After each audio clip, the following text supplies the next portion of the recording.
दोस्तों, आज मैं इस आदमी के बारे में बात करूंगा जिसके मुतल्लक कहा जाता है अगर वो दुनिया में ना आता तो दुनिया आज भी अंधेरे में डूबी हुई होती। निकोला टेस्ला, जिसको इस सदी का सबसे इंपॉर्टेंट शख्स समझा जाता है।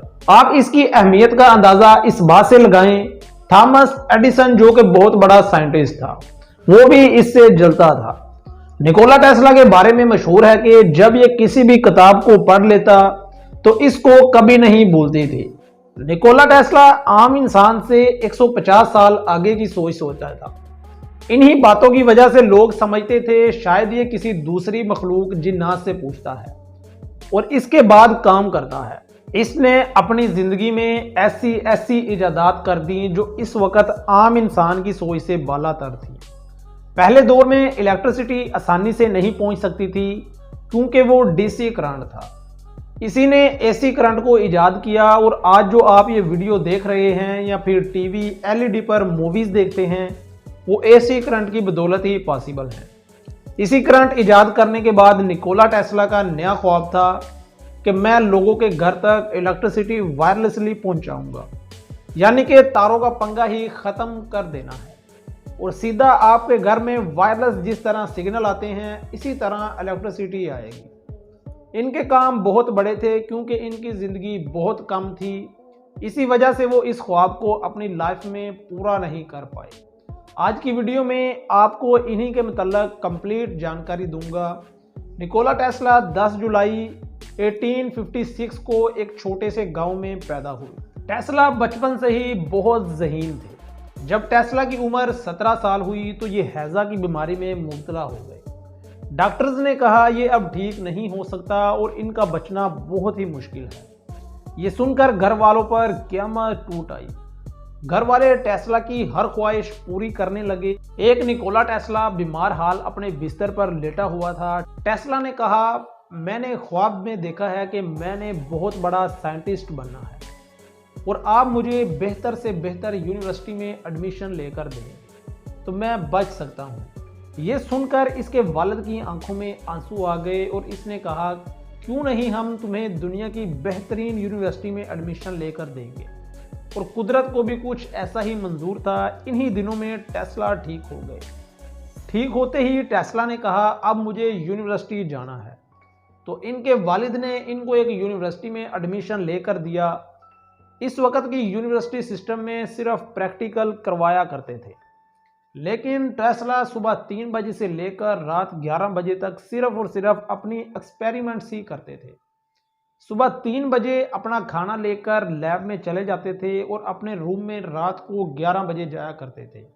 और इस वक्त जब इसके टीचर्स को पता चला कि टेस्ला सारी रात एक्सपेरिमेंट करता है तो इसके टीचर ने इनके घर खत लिखा कि आपका बेटा जिस तरह एक्सपेरिमेंट करता है इस वजह से वो पागल भी हो सकता है।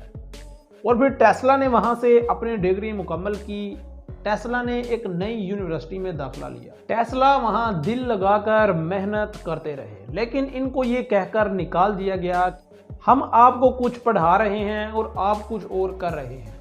टेस्ला वहां पर वो चीज़ें सोचा करते थे जो आम लोगों की सोच से भी दूर थी और लोग तो इनका मजाक उड़ाते थे। जब यूनिवर्सिटी ने इन्हें निकाल दिया तो वो जुए के आदी बन चुके थे।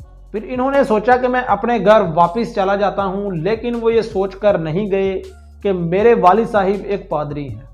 वो अपने घर जाने की बजाय अमेरिका चले गए। टेस्ला जब अमेरिका चले गए तो इनके पास पैसे तो नहीं थे मगर दिमाग बहुत ज़्यादा था। पैसे की कमी को पूरा करने के लिए थॉमस एडिसन के कंपनी में इंटरव्यू दिया। टेस्ला को थॉमस एडिसन की कंपनी में जॉब मिल गई। पहले दिन ही टेस्ला काम पर गया। मुख्तलिफ मशीनों को देखकर कहा कि ये क्या बेकार चीज़ें बना रखी हुई। तो टेस्ला को थॉमस ने कहा कि ये अगर ठीक नहीं है तो तुम अपने बना लो। टेस्ला और थॉमस एडिसन के दरमियान $50,000 के अंदर एक डील डन हो गई कि टेस्ला थॉमस की कंपनी को नई मशीन डिज़ाइन करके देगा। टेस्ला ने दिन रात मेहनत करके सारी डीसी मशीनरी को एसी पर कन्वर्ट कर दिया। इस वक्त जितनी भी चीज़ें डीसी करंट पर चलती थी वो बहुत ज़्यादा महंगी थी और डीसी करंट की वजह से जो सबसे बड़ी प्रॉब्लम थी वो ये थी कि वो ज़्यादा दूरी तक नहीं जा सकती थी। और एक शहर से दूसरे शहर तक पहुंचाना बहुत मुश्किल था। और दूसरी तरफ जो चीज़ें एसी करंट पर चलती थी वो चीज़ें भी बहुत ज़्यादा सस्ती थी और हम एसी करंट को 3000 किलोमीटर दूर तक पहुंचा सकते थे। तो टेस्ला ने मेहनत की और ऑल मशीन्स को कन्वर्ट कर दिया। टेस्ला थॉमस के पास गया और कहा कि मुझे मेरे पैसे दे दो क्योंकि मैंने आपकी सारी मशीन्स को कन्वर्ट कर दिया है। टेस्ला की ये बात सुनकर थॉमस ने पहले तो इसका मजाक उड़ाया, बाद में कहा कि कौन से पैसे, मैंने तो मजाक किया था और तुम इसे सीरियस ही ले गए। अगर मेरी कंपनी में काम करना है तो $10 फी घंटा के हिसाब से करो वरना चले जाओ। टेस्ला को इसकी बात पर बहुत ज़्यादा गुस्सा आया और वहाँ से वो चला गया। कुछ दिन तक टेस्ला के पास खाना खाने के पैसे नहीं थे, लेकिन कुछ ही दिन के बाद जब शहर के इन्वेस्टर्स को टेस्ला के टैलेंट के बारे में मालूम हुआ तो इन्होंने कहा कि हम आपको पैसे देंगे, आप हमारा काम करें। तो टेस्ला ने इन इन्वेस्टर्स को एक्सेप्ट किया और काम करना शुरू कर दिया। देखते ही देखते टेस्ला के एसी करंट पर चलने वाले प्रोडक्ट बहुत मशहूर होने लगे और सेल होना शुरू हो गए। पूरी मार्केट का रुख जो पहले थॉमस की तरफ था अब टेस्ला की तरफ होने लगा, जिसकी वजह से थॉमस की कंपनी को काफ़ी लॉस होने लगा। देखिए, ऐसी बात नहीं है कि थॉमस एक बुरा इंसान था, थॉमस एडिसन भी बहुत काबिल इंसान था। हम इन दोनों की इन्वेंशन से ही फ़ायदा हासिल कर रहे हैं। जब पूरी मार्केट का रुख टेस्ला की तरफ शिफ्ट होने लगा तो थॉमस ने ख़तरनाक साबित करने के लिए जानवरों पर मुख्तलिफ किस्म के एक्सपेरिमेंट्स करना शुरू कर दिए। थॉमस एडिसन टेस्ला के करंट पर एक्सपेरिमेंट करके दिखाता था कि जानवर इससे मर जाते हैं, तुम लोग भी मर जाओगे। इसी करंट के फ़ायदे बहुत ज़्यादा थे और नुकसान बहुत कम थे। टेस्ला दिन ब दिन आगे बढ़ता रहा। थॉमस ने कुछ गलत तजर्बात करके लोगों को बता रहा है कि आप मर जाएंगे, तो टेस्ला ने फैसला किया कि मैं करंट को अपने अंदर से गुजार कर दिखाऊंगा। टेस्ला को तो अपने आप पर यकीन था, लेकिन इन्वेस्टर को यकीन नहीं आ रहा था कि ये करंट गुजरने के बाद पता नहीं बच पाएगा कि नहीं। इन्वेस्टर ने कहा, देखो तुम खुद भी मरोगे और पैसा भी डुबो दोगे, इसलिए मेहरबानी करो जो चीज़ें सेल कर रहे हो फिलहाल वही करो। टेस्ला ने बताया कि जो मेरा करंट है वो लोगों के लिए ख़तरनाक नहीं है। पूरे शहर के सामने अपने अंदर से करंट गुजार कर दिखाया, जिससे लोगों को, टेस्ला के इन्वेस्टर को पता चल चुका था कि करंट ख़तरनाक नहीं है और इसके फ़ायदे डीसी करंट की निस्बत बहुत ज़्यादा हैं। लेकिन इतना ही गुस्सा था थॉमस को टेस्ला पर। थॉमस ये कह रहा था कि मेरी कंपनी में काम करने वाला नौकर आज मुझसे आगे कैसे निकल सकता है। तो टेस्ला ने थॉमस के गुरूर को कई बार तोड़ा। अल्लाह ताला ने टेस्ला को बहुत ज़्यादा नॉलेज दिया था और इसने इसी वक्त प्रिडिक्शन कर दी थी कि आने वाला दौर ऐसा है जिसमें गाड़ियां खुद ब खुद चलेंगी और ड्राइवर्स नहीं होंगे। लोग इनकी इस बात का बहुत मजाक उड़ाया करते थे कि टेस्ला पागल हो गया है, लेकिन टेस्ला की प्रिडिक्शन सच साबित हुई। टेस्ला आज ऐसी गाड़ियां बना चुकी है जो ड्राइवर्स के बगैर चलती हैं।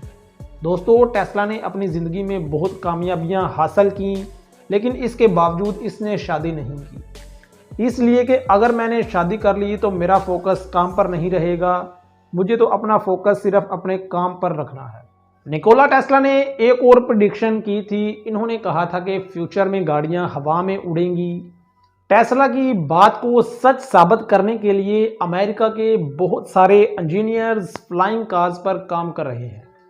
टेस्ला की 278 के करीब इन्वेंशंस हैं, लेकिन एक बहुत अजीब बात यह है कि टेस्ला को कभी भी नोबेल प्राइज़ नहीं मिला। जो पानी से बिजली तैयार होती है ये भी निकोला टेस्ला की ही इजाद है, लेकिन फिर भी इनको नोबेल प्राइज़ नहीं मिला। इसके अलावा भी बहुत सी इजादात की थी टेस्ला ने। आखिरकार 1943 में हार्ट अटैक की वजह से इनकी डेथ हो गई और इसकी इजादात की वजह से आज अमेरिका बहुत ज़्यादा फ़ायदा उठा रहा है। जी फ्रेंड्स, ये थी आज की इंटरेस्टिंग वीडियो जो कि आप दोस्तों के साथ शेयर की। आई होप आपको आज की वीडियो अच्छी लगी होगी। अगर आपको मेरी आज की वीडियो अच्छी लगी है तो हमारे चैनल को लाजमी से सब्सक्राइब कर लें और साथ में बेल आइकन को लाजमी से प्रेस कर दें ताकि हमारी न्यू वीडियो का नोटिफिकेशन बर वक्त आपको मिलता रहे। नेक्स्ट वीडियो के लिए इजाज़त, अल्लाह हाफिज़।